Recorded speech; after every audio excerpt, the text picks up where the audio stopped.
IPčko Nitra je súčasťou občianskeho združenia IPčko a zameriavame sa prevažne na krízovú intervenciu, teda pomoc v krízových situáciách, či už priamo v našom krízovom centre, ktoré sa nazýva Káčko, alebo potom v teréne, kde priamo zasahujeme pri nejakých krízových situáciách. Okrem krízovej intervencie ešte spájame sily v zmysluplných projektoch a aktivitách s inými organizáciami alebo prípadne aj s mestom a zameriavame sa aj na vzdelávanie či už rodičov alebo iných odborných pracovníkov alebo aj študentov.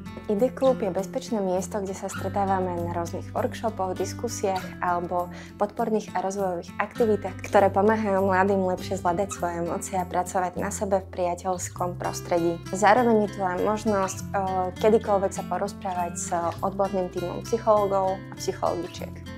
V Káčku poskytujeme non-stop dostupnú, bezplatnú a anonymnú psychologickú pomoc ľuďom v ťažkých životných situáciách. Je to bezpečné miesto, kde ľudia v kríze môžu nájsť pomoc, podporu a nejaké nástroje na zvládanie stresu, nejakých náročných životných situácií, sebapoškodzovania, úzkosti a iných ťažkostí, s ktorými sa ľudia stretávajú. Získané prostriedky v rámci Káčka by sme využili na nové pomôcky a materiál, ktorý pomáha ľuďom, s ktorými pracujeme, cítiť sa u nás bezpečne a takisto nám pomáha zlepšovať našu psychologickú intervenciu. V rámci ID klubu by sme získané prostriedky využili na pravidelné aktivity, ako sú arteterapia, muzikoterapia alebo ješkoterapia, ktoré sú v našom klube veľmi obľúbené a ktoré nám pomáhajú porozumieť našim emóciám a takisto zvládať rôzne životné situácie.